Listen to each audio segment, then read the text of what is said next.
This is your Vicky Singh. मैं स्वागत करने आ गया हूँ आपका राइज एकेडमी में। बच्चों, आज हम लोग 4th चैप्टर पे आ चुके हैं, जो इस चैप्टर का नाम है रेशियो एंड प्रोपोर्शन। बहुत से बच्चों का कमेंट था कि सर आप रेशियो एंड प्रोपोर्शन पे चैप्टर बनाइए, उनको कहीं ना कहीं डिफिकल्ट लग रहा है चैप्टर। मैं आपको आसान तरीके से, सिंपल वे से ये चैप्टर पूरी तरह समझाने वाला हूँ। बट आपको एक काम करना है, बुक पेन लेके खुद से कैलकुलेशन करना है। समझा दूंगा बट कैलकुलेशन करना है। रॉन्ग हो रहा है कोई प्रॉब्लम नहीं, बट आप लेकर तो बैठिए, आप सॉल्व तो कीजिए। जब तक आप खुद से सॉल्व नहीं करोगे, मैथ्स आपका परफेक्ट नहीं बन सकता। आपकी बुक काला होना चाहिए, प्लेन बुक नहीं होनी चाहिए। आप कैलकुलेशन करते रहिए, देखिए, कैलकुलेशन कीजिए, कोई प्रॉब्लम नहीं है। बट बिना कैलकुलेशन के आप रीड करके अगर आप सोचोगे कि हाँ मैं रेशियो प्रोपोर्शन या कोई भी चैप्टर है मैथ्स का वो कर लूंगा, तो कहीं ना कहीं आपसे गलती जरूर होगी। समझ में आया मेरी बात? तो चलिए रेशियो एंड प्रोपोर्शन चैप्टर का मीनिंग से स्टार्ट करते हैं और एंड तक लेके जाएंगे हम लोग।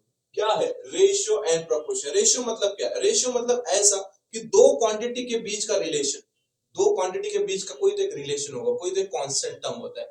जैसे मैंने आपको बोला कि आपके पास एक एग्जांपल है कि 38 एंड 57, 38 एंड 57 इन दोनों के बीच में एक रिलेशन है।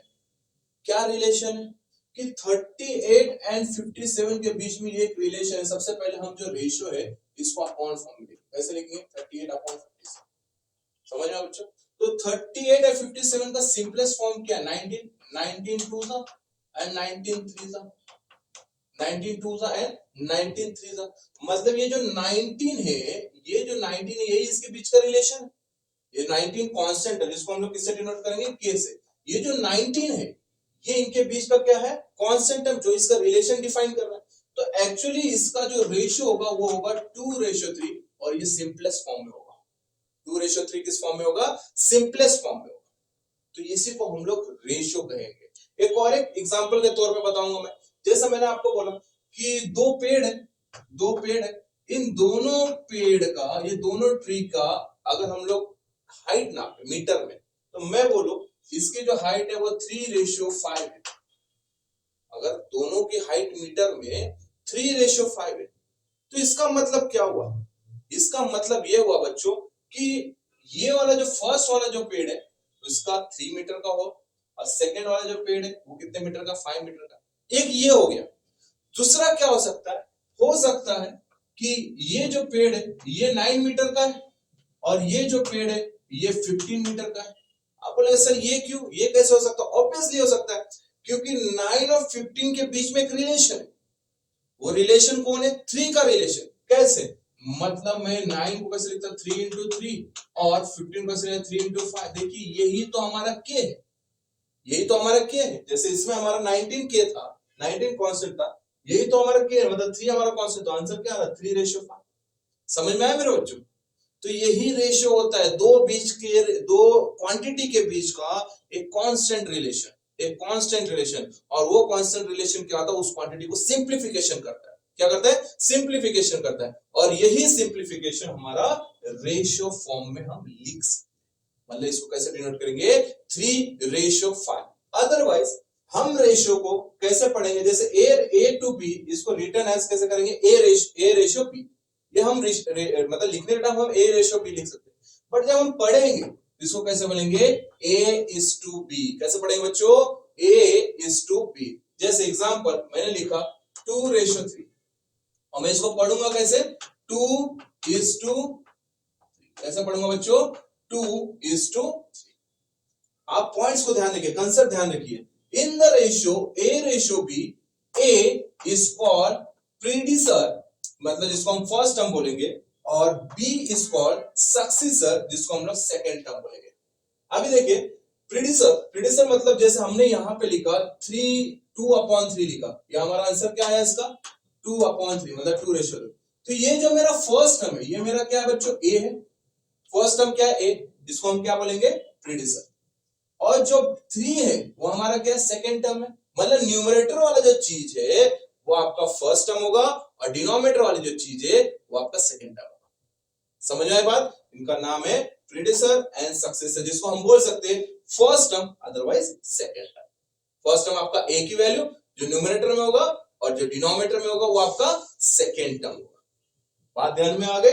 नोट करते रहिए साथ में। The second term B is always a non zero real number. बात याद रखो बच्चों, रेशियो बना कैसे, रेशियो बना कैसे, एक ऊपर कुछ था न्यूमरेटर में, नीचे कोई तो था, है ना, न्यूमरेटर में कुछ था और डिनोमिनेटर में कुछ था, तभी दोनों का रिलेशन आया, तो 2:3 हो गया, 5:9 हो सकता है, कुछ भी हो सकता है, मतलब न्यूमरेटर में एक चीज हो गई और डिनोमिनेटर में एक चीज हो गई। बट अगर मैं बी की जगह अगर 0 लिख देता हूं तो क्या ये मेरा रेशियो बन पाएगा बच्चों? नहीं बनेगा सर। क्यों? जैसा मैंने एग्जांपल लिख दिया 2/0, तो क्या ये मैं इसको रेशियो फॉर्म में बोलूंगा? अगर नहीं, मतलब 2/0 का मतलब क्या होता है? 2 ही होता है ना। अब रेशियो में मुझे क्या चाहिए? रेशियो में मुझे चाहिए न्यूमरेटर अपॉन डिनोमिनेटर, मतलब A ratio B, A is to B. अब मेरा अगर बी की वैल्यू 0 हो जाए तो सिर्फ मेरे पास क्या बचेगा? न्यूमरेटर बचेगा, और न्यूमरेटर का मैं किसी के साथ रेशियो कर ही नहीं पाऊंगा, तो वो मेरे रेशियो फॉर्म में नहीं होगा। The second term B is always a non zero, मतलब क्या हो रहा है? हमेशा नॉन जीरो रियल नंबर होना चाहिए। बात समझ में आई? अब फोर्थ है, two quantities of the ratio must be of the same kind and with the same unit of the measurement। अब बच्चों एक बात बता रहा हूं, जब आप रेशियो करने जाओगे ना, जब न्यूमरेटर लिखोगे, जब तो ऊपर आपका ए न्यूमरेटर, बी आपका डिनोमिनेटर, ठीक है, तो आप जब क्वांटिटी में लिखोगे, क्वांटिटी मतलब कोई वर्ड्स प्रॉब्लम जब सॉल्व कर रहे हो, आपके पास वर्ड्स प्रॉब्लम है, उनका रेशियो बनाना है। समझ में आया मेरी बात? जैसे आपका यहाँ पे मुझे रेशियो बनाना है 5 रुपीज एंड 100 पैसा, दो क्वांटिटी है मेरे पास, एक पहला 5 रुपीज और एक 100 पैसा। तो मैं क्या करूंगा, मैं इसको ऐसा नहीं लिखूंगा 5/100, ऐसा नहीं लिखूंगा। क्यों नहीं लिखूंगा? क्योंकि रेशियो में क्या सिखाता है कि दोनों क्वांटिटी क्या होनी चाहिए? सेम होना चाहिए। क्या होना चाहिए बच्चों? सेम होनी चाहिए। हमेशा ए और बी की क्वांटिटी क्या होनी चाहिए? सेम होनी, चाहे वो मीटर से सेंटीमीटर हो, चाहे वो किलोग्राम एंड ग्राम हो, चाहे वो लीटर एंड मिलीलीटर हो, चाहे वो पैसा और रुपीस हो, तो ये सारी क्वांटिटी क्या होनी चाहिए? न्यूमरेटर और डिनोमिनेटर की हमेशा सेम होनी चाहिए। मतलब मेरे पास अगर सेम नहीं है तो क्या मैं इसको रेशियो में नहीं लिख सकता हूं? मैं लिख सकता हूं, बट दोनों का मेजरमेंट, दोनों की क्वांटिटी सेम करके ही लिखना है। मतलब मैं 100 पैसा बनाओ या 5 रुपए को पैसा बना दूं, 100 को रुपया बना दो, 5 रुपए को पैसा बना दूं। मैं अगर रुपए में खेलता हूं तो 100 पैसा क्या होता है मेरा? 1 रुपीज, और ये ऑलरेडी 5 रुपीज है, मतलब मैं कैसे लूंगा? 5/1। बात क्लियर हो गई है ना? या तो मैं इसे देखिए 5 रुपीज को मैं 100 पैसा में बदल देता हूं, तो ये कितना हो जाएगा बच्चों? 500, और ऑलरेडी ये पैसा में है, ऑलरेडी क्या है हमारा? पैसा में, मतलब 100, तो वही हो गया 1 और ये हो गया 5, मतलब बात वही हो गई। तो आप कोशिश करो कि जो बड़ी क्वांटिटी होती है, जो लार्ज क्वांटिटी होती है, उसको स्मॉलेस्ट क्वांटिटी में कन्वर्ट करने की। समझ में आया? तो ये बात याद रखना कि रेशियो में दोनों क्वांटिटी हमेशा सेम होती है, ये बात याद रखना। चलिए आगे बढ़ेंगे। If a upon b is the lowest form, the ratio a ratio b is said to be its simplest form। याद रखना, जो आपका a upon b होगा, जो आपका a upon b, ये हमेशा रेशियो में सिंपलेस्ट फॉर्म में होना चाहिए। मतलब जो कट होगा, जैसे 2:3 मतलब 2/3 हो। अब इससे आगे हम कैंसिल कर सकते हैं बच्चों? नहीं कर सकते। मतलब ये हमारा क्या हो गया? सिंपलेस्ट फॉर्म हो चुका है। तो यही रेशियो का होता है इंट्रोडक्शन पूरा। आपकी सारे 5 की 5 पॉइंट आपको याद रखना है कि आपको रीड कैसे करना है। ए इज टू बी, आपका जो ए होता है वो हमारा फर्स्ट टर्म, बी होता है हमारा सेकेंड टर्म, थर्ड हमारा पॉइंट है कि बी ऑलवेज नॉन जीरो होनी चाहिए, क्योंकि अगर नॉन जीरो नहीं होगा तो रेशियो में कन्वर्ट नहीं होगा। फोर्थ है, दोनों क्वांटिटी का रेशियो क्या होना चाहिए? सेम होना चाहिए, दोनों क्वांटिटी का मेजरमेंट सेम होना चाहिए।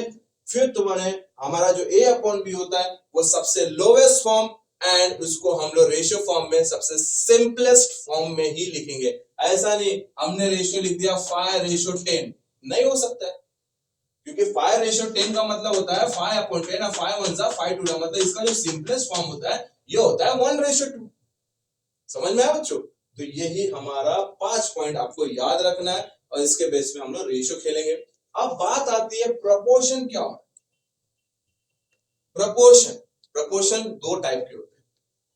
होता है डायरेक्ट प्रोपोर्शन और एक होता है इनवर्स प्रोपोर्शन। डायरेक्ट प्रोपोर्शन क्या होता है बच्चों, जैसे मेरे पास दो क्वांटिटी है, जैसे मैं एक एग्जांपल दे रहा हूं, एक ऐसा एग्जांपल जैसे कि मैं बाइक चला रहा हूं, मैं बाइक चलाते टाइम मुझे पेट्रोल की जरूरत है, तो मैंने 1 लीटर पेट्रोल डाला, तो मुझे समझो 100 रुपए लग रहे हैं। तो 1 लीटर पेट्रोल से 100 रुपए लगे मुझे, तो 2 लीटर पेट्रोल में कितने लगेंगे, 200। 3 लीटर पेट्रोल में 300। मतलब मैं जितना पेट्रोल अगर मैं फिल करूंगा अपने बाइक में, उतना ही मुझे पैसे भी लगेंगे। जितना कम पेट्रोल होगा उतने कम पैसे, जितना पेट्रोल ज्यादा मैं फुलफिल करूंगा उतना ही मुझे पैसा लगेगा। मतलब एक क्वांटिटी का दूसरे क्वांटिटी पे फर्क आ रहा है, राइट ना। एक क्वांटिटी इंक्रीज होगी तो दूसरी क्वांटिटी भी इंक्रीज होगी। जितने लीटर पेट्रोल में डालते रहूंगा उतने पैसे आपके बढ़ते रहेंगे। तो ऐसे प्रोपोर्शन को बोलेंगे डायरेक्ट प्रोपोर्शन। बात समझ में आई? ऐसे प्रोपोर्शन के क्या बोलेंगे, डायरेक्ट प्रोपोर्शन। मतलब एक कुछ काम कर रहा हो तो दूसरा भी वही स्पीड से काम हो रहा है। मतलब एक चीज इंक्रीज हो रही है, दूसरी चीज भी इंक्रीज हो रही है। समझ में आया बच्चों? तो इसको हम बोलेंगे डायरेक्ट प्रोपोर्शन। एक तरीका बता दो, जैसे कि हमने समझो एक मशीन वो अगर ये डाल रही है कि फुलफिल कर रही है, एक ऐसा बना रही है, दूध का ऐसा फैक्ट्री है, उसमें पाउच भर रही है, ठीक है। अगर उसको 1 लीटर का पाउच भरने के लिए 1 मिनट लग रहा है, 1 लीटर का पाउच भरने के लिए 1 मिनट लग रहा है, तो ये 5 पाउच भरने के लिए उसको कितना मिनट लगेगा, ये अगर मुझे निकालना है। तो ये जो एग्जाम्पल को आप ऐसे समझ, आपका आंसर तो निकल गया मुझे पता है, बट ये एग्जाम्पल किसके तौर में बोल रहा है, डायरेक्ट है या इनवर्स है। तो 1 लीटर पाउच भरने के लिए 1 मिनट लग रहा है, तो 5 लीटर पाउच भरने के लिए 5 मिनट लगेगा। मतलब जितना पाउच आपका बढ़ेगा उतना ही क्या होगा, आपका टाइम बढ़ेगा, बराबर ना। 2 पाउच भरने के लिए कितना लगेगा, 2 मिनट। 5 पाउच भरने के लिए कितना लगेगा, 5 मिनट। वैसे 100 पाउच भरने के लिए कितना मिनट लगेगा, 100 मिनट। तो मतलब एक क्वांटिटी बढ़ रही है तो दूसरी क्वांटिटी भी क्या हो रही है, बढ़ रही है। तो यही हमारा क्या होगा, डायरेक्ट प्रोपोर्शन। अब बात आ जाती है इनवर्स प्रोपोर्शन क्या होता है। इनवर्स प्रोपोर्शन ये होता है कि अगर हमारा कोई एक क्वांटिटी बढ़ रहा है तो दूसरी क्वांटिटी कम होनी चाहिए, बढ़नी नहीं चाहिए, कम होनी चाहिए। अगर एक इंक्रीज हो रही है तो दूसरी क्या होनी चाहिए, डिक्रीज होनी चाहिए। अब मैं एग्जांपल के तौर पे ये भी समझाता हूं। जैसे मैं घर जा रहा हूं, मेरा एक डेस्टिनेशन है, अगर मेरी स्पीड गाड़ी की 40 किलोमीटर पर आवर है, 40 किलोमीटर पर आवर है, तो मैं 40 किलोमीटर पर आवर की स्पीड से अगर मैं चलाता हूं तो मैं 6 घंटे में घर पहुंच रहा हूं। कितने घंटे में, 6 आवर्स में। 40 किलोमीटर की स्पीड से जा रहा हूं तो मैं 6 आवर्स में घर पहुंच रहा हूं। अगर मेरी स्पीड बढ़ गई तो क्या मेरा टाइम भी बढ़ेगा, क्या नहीं।